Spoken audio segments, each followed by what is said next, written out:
What happens when a beloved comedian decides he's had enough of daytime television's fake smiles and scripted pleasantries? You won't believe what unfolds when Ricky Gervais sits down with Lorraine Kelly and absolutely destroys everything she stands for on live television. This isn't your typical morning chat show moment. This is television history in the making. And it all exploded last night in the most spectacular fashion imaginable.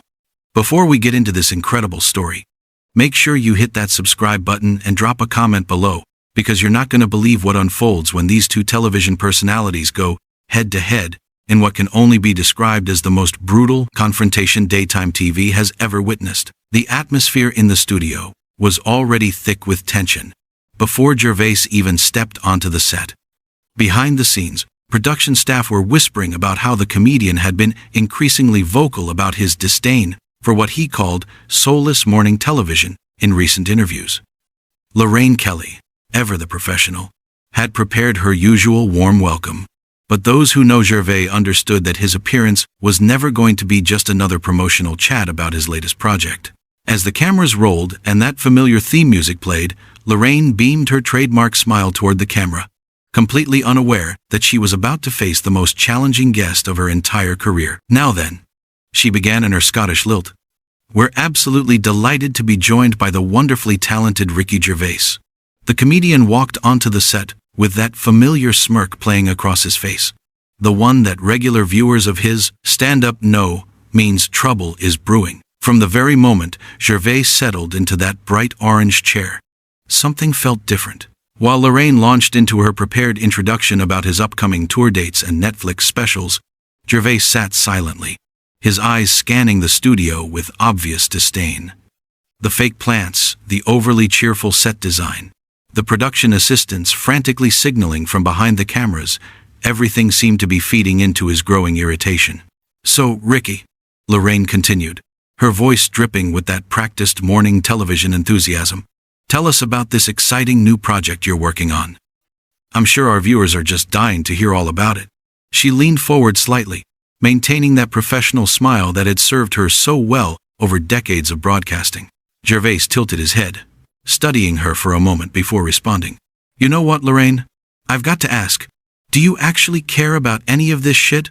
Or is it all just part of the act?" The words hung in the air like a bomb waiting to explode.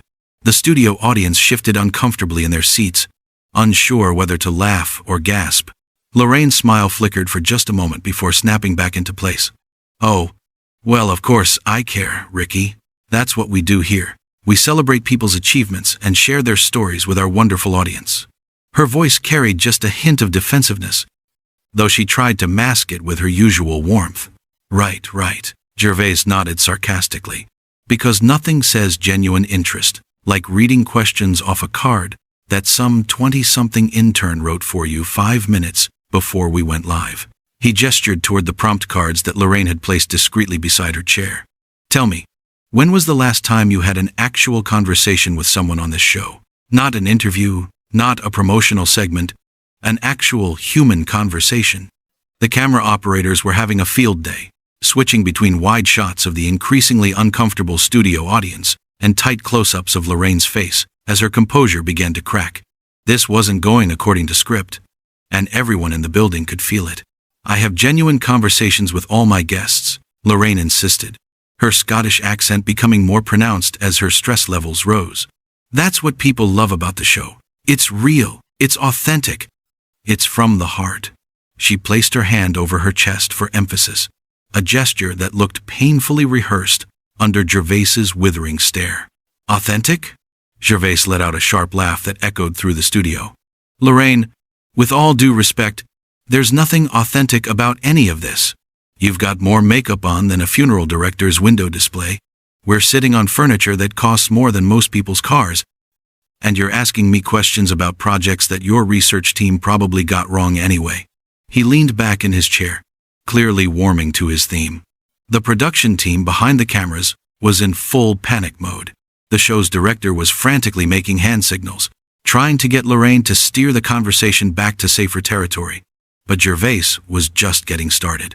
He had obviously come here with something to prove, and Lorraine Kelly's morning show was about to become his battlefield. "I think you're being a bit unfair there, Ricky," Lorraine said, her voice carrying a sharp edge that regular viewers had rarely heard before.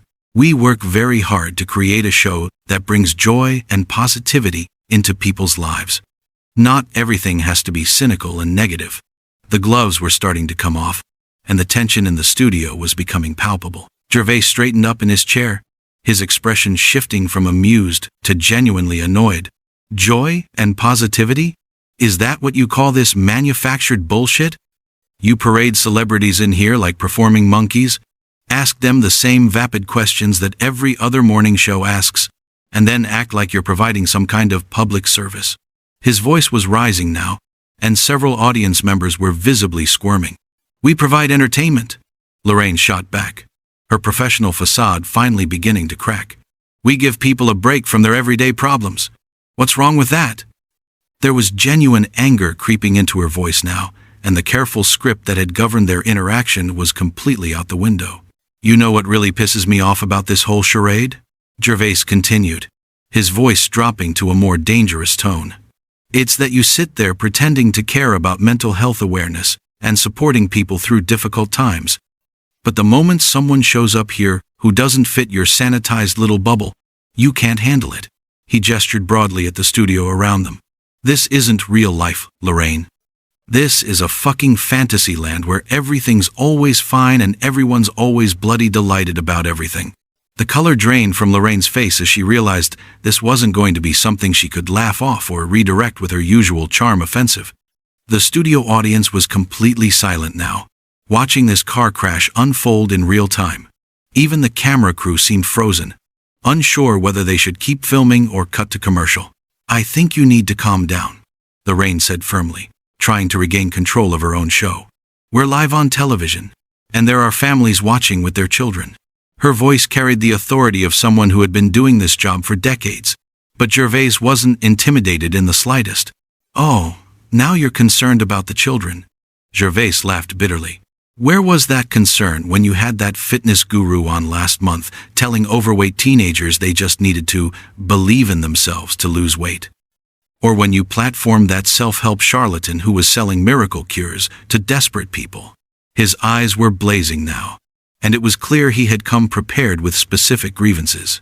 Lorraine's composure was cracking more visibly now. "We vet all our guests carefully, and we always act in good faith," she protested. But her voice lacked the conviction it had carried just minutes earlier. The carefully constructed world of morning television was being systematically demolished right in front of millions of viewers. "Good faith?" Gervais was incredulous. "You had a convicted fraudster on here 3 weeks ago, talking about his journey of redemption, because his publicist paid your producers enough money. Don't fucking lecture me about good faith when this entire show is built on bad faith from the ground up." The swearing was becoming more frequent now, and the production team was clearly struggling with whether to cut the feed entirely. The confrontation was spiraling completely out of control, and Lorraine was beginning to realize that her usual tactics weren't going to work.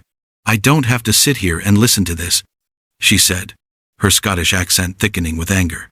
"You came on my show, in my studio, and you're being deliberately hostile and disruptive." "Your show?" Gervais stood up from his chair, towering over the coffee table between them. "This isn't your show, Lorraine. This is ITV's show. You're just the face they've chosen to front it, because you test well with housewives and pensioners. You're as replaceable as yesterday's newspaper, and deep down, you fucking know it." The words hit Lorraine like a physical blow. For a moment, her professional mask slipped entirely, revealing something raw and vulnerable underneath. "How dare you?" she whispered, her voice shaking with genuine emotion. "I've worked my entire career to build something meaningful here." "Meaningful?" Gervais was relentless now. "You want to know what's meaningful? Meaningful is telling the truth, even when it's uncomfortable. Meaningful is having actual conversations about real problems instead of this endless parade of celebrity puff pieces and lifestyle segments designed to make people feel inadequate about their own lives." The studio had become a pressure cooker, with tension so thick you could cut it with a knife. Lorraine was fighting back tears now, but she wasn't backing down. "You think you're so much better than everyone else," she shot back, finding her voice again. "You think because you tell a few jokes and point out how awful everything is, that makes you some kind of truth teller. But all you are is a bitter, cynical man who tears other people down to make himself feel important. That accusation seemed to hit Gervais harder than he'd expected. His expression darkened, and for a moment, the studio fell completely silent, except for the hum of the cameras and the nervous shuffling of the audience. When he spoke again, his voice was ice cold. "At least I'm honest about what I am," he said quietly. "I don't pretend to be something I'm not. I don't smile and wave and act like everything's wonderful when it's clearly not. And I sure as hell don't make a living out of selling false hope to people who are struggling just to get through their day."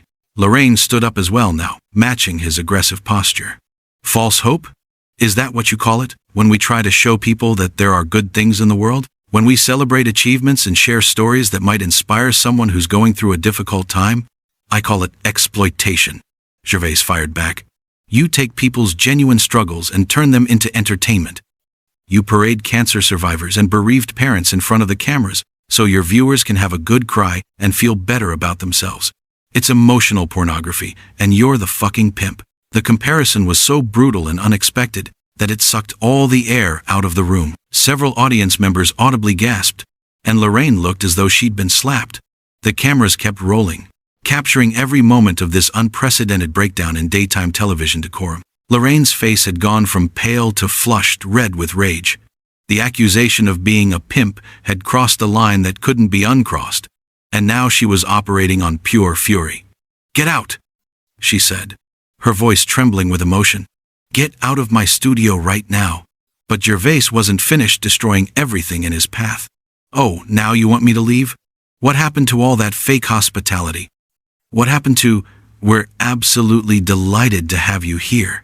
He mimicked her earlier greeting with vicious accuracy, his voice dripping with contempt. The production crew was in complete chaos behind the cameras. The director was frantically trying to decide whether to cut to commercial, but this train wreck was so compelling that cutting away might actually hurt their ratings. This was television gold, even if it was career suicide for everyone involved.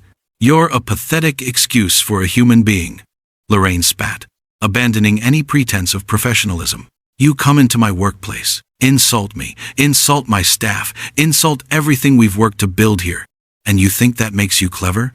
Gervais laughed, but there was no humor in it anymore. "Your workplace? This isn't a workplace, Lorraine. This is a theme park for middle-aged women who've given up on their dreams. You're not a journalist. You're not an interviewer. You're a glorified shopping channel presenter who occasionally talks to celebrities between segments about miracle face creams." The audience was completely stunned into silence. Some were recording on their phones, others were looking around nervously, as if expecting security to intervene at any moment. This had gone so far beyond normal television that nobody knew how to react anymore. "At least I don't make a living out of being cruel," Lorraine shot back, her voice cracking with emotion. "At least I try to bring some positivity into the world, instead of just tearing everything down like some bitter, twisted troll who can't stand to see other people happy." That seemed to be the final straw for Gervais. His expression shifted from angry to genuinely dangerous, and when he spoke, his voice was quiet but filled with venom. "You want to know what's really twisted, Lorraine? What's twisted is pretending that everything's fine when it's not. What's twisted is selling people false hope and calling it kindness. What's twisted is building a career on other people's misery and calling yourself a fucking saint." He stepped closer to her desk, and for a moment, it looked like the confrontation might become physical. The studio security team was clearly on high alert, ready to intervene if necessary. "You sit here every morning in your designer outfits, interviewing people about their tragedies and their triumphs, and you think you're helping them. But you're not helping anyone, Lorraine. You're exploiting them for ratings. And then you go home to your mansion and count your money while they go back to their real lives with their real problems that your show has done fuck all to solve." Lorraine was shaking now, but whether from rage or hurt was impossible to tell. "I've helped thousands of people over the years," she insisted, her voice barely above a whisper. "I've raised millions for charity. I've given people platforms to tell their stories. I've made a difference." "You've made a profit," Gervais corrected brutally. "Every charity segment, every inspirational story, every tear-jerking interview, it's all just content to you." It's all just something to fill the space between advertisements. You don't give a shit about these people once the cameras stop rolling.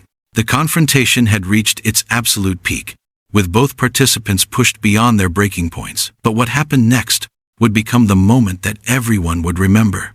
The final explosive seconds that would be replayed on social media for years to come. "You know what?" Gervais said, suddenly stepping back from Lorraine's desk.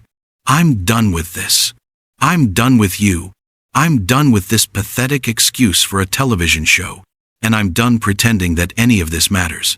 He unclipped his microphone and threw it onto the coffee table with a sharp crack that echoed through the silent studio. "You can keep your fake smiles and your scripted conversations and your manufactured drama, but don't ever pretend that what you do here has any value beyond making money for the people who own this network." He turned toward the audience, addressing them directly. "And all of you sitting there watching this, you deserve better than this shit. You deserve real conversations about real issues, not this sanitized, corporate-approved bullshit that's designed to keep you passive and compliant." Lorraine was standing behind her desk now, tears streaming down her face, but still trying to maintain some semblance of control. "Security!" she called out, her voice breaking. "Get him out of here!" But Gervais was already walking toward the exit, his long strides carrying him quickly across the studio floor. As he reached the edge of the set, he turned back one final time. "This is exactly the problem with television today," he announced to the cameras. "The moment someone tells the truth, the moment someone refuses to play along with the charade, you call security. Well, congratulations, Lorraine. You've just proved every single point I was trying to make." The studio doors slammed shut behind him with a resounding bang that seemed to echo through the entire building. For a moment, nobody moved. The cameras kept rolling, capturing Lorraine standing alone behind her desk, mascara running down her cheeks, surrounded by the wreckage of what had been a routine morning television interview just 20 minutes earlier. The audience sat in stunned silence, unsure whether to applaud or flee. The production crew stood frozen at their stations, waiting for someone to tell them what to do next.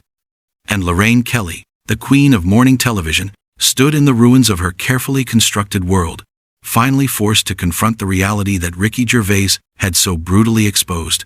The show cut to commercial break, but the damage was already done. In those explosive 20 minutes, everything had changed, and British daytime television would never be the same again.